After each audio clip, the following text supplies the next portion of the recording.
Oke, sebelumnya selamat siang. Assalamualaikum warahmatullahi wabarakatuh. Waalaikumsalam warahmatullahi wabarakatuh. Berdirinya saya bersama teman-teman kelompok saya di sini adalah untuk mempresentasikan tugas dari Ibu Mutia. Sebelumnya, perkenalkan, saya moderator. Nama saya Jovan Abirama Putra Rosihan dengan NPM 242000176. Dan saya Edward Jose Bentang dengan NPM 242000183. Saya Yusuf Novianto Ibowo dengan NPM 20206. Saya Mas Nino Wijasono NPM 20221. Saya Andi Anggita Musajid NPM 2420191. Saya Anna Jani 242000205. Saya Natasha Amelia Putri dengan NIM 242000199.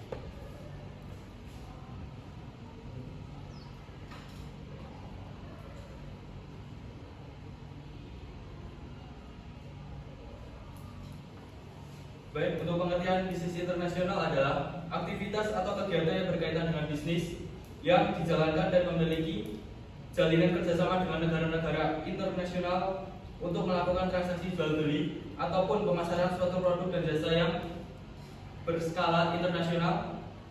Dan hakikat bisnis internasional pada hakikatnya merupakan pemasaran internasional dan perdagangan internasional yang terjadi antar negara untuk melakukan transaksi yang saling menguntungkan satu sama lain.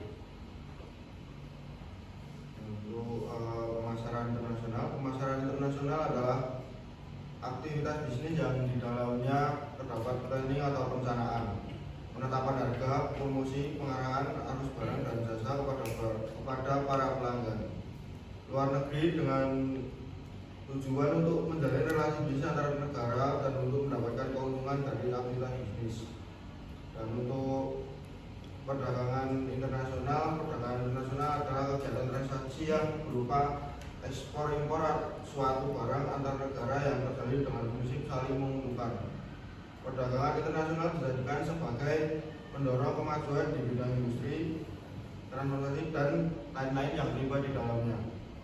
Perdagangan internasional memiliki perbedaan dengan perdagangan domestik. Perdagangan internasional mempunyai hambatan antara lain masalah proteksi ekonomi negara maju seperti kuota, tarif, exchange rates, and embargo. Lalu selanjutnya teori-teori bisnis internasional. Teori keunggulan absolut, teori atau absolute advantage menjelaskan bahwa sebuah negara akan memiliki keunggulan absolut apabila negara tersebut dapat memproduksi suatu barang dengan harga jauh lebih murah atau dengan kualitas yang lebih tinggi. Lalu selanjutnya teori keunggulan komparatif atau comparative advantage. Sebuah negara tidak akan memiliki keunggulan pada suatu barang apabila negara bersangkutan dapat memproduksi suatu barang. Lalu yang ketiga, teori keunggulan bersaing nasional atau national competitive advantage telah menjadi model yang diterima secara luas yang dapat menjelaskan mengapa negara terlibat dalam perdagangan internasional. Selanjutnya manfaat. Satu, job opportunity. Membuka job opportunities karena membutuhkan sumber daya manusia yang banyak dengan skill yang beragam. Dua, meningkatkan consumer income atau pendapatan negara dari tarif impor. Tiga, menstabilkan harga pasar dalam negeri. Empat, memotivasi pengusaha ini dalam negeri agar membuat produk-produk berkualitas, berstandar internasional namun dengan harga yang relatif terjangkau.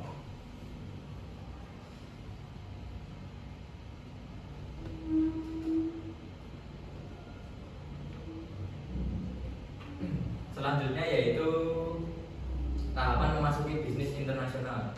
Yang pertama yaitu ekspor impor aktif.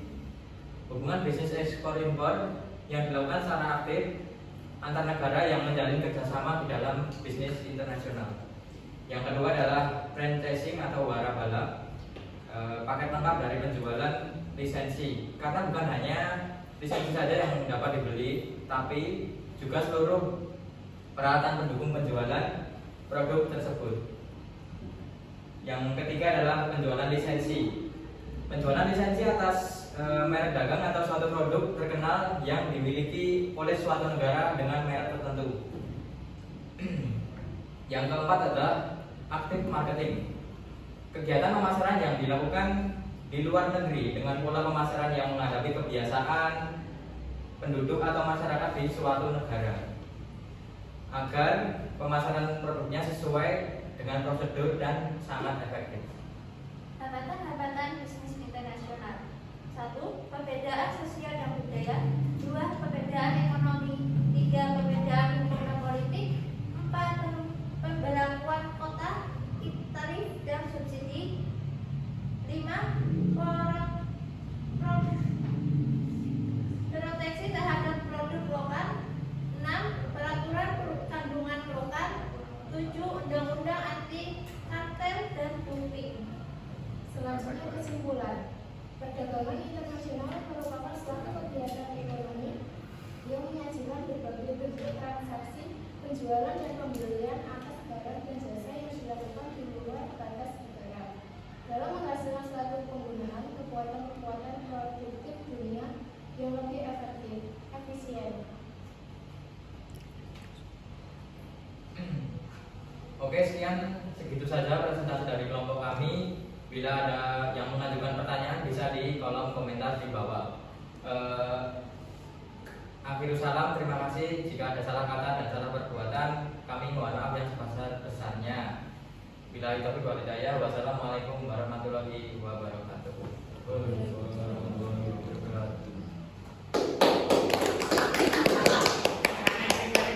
Mesake indah loh.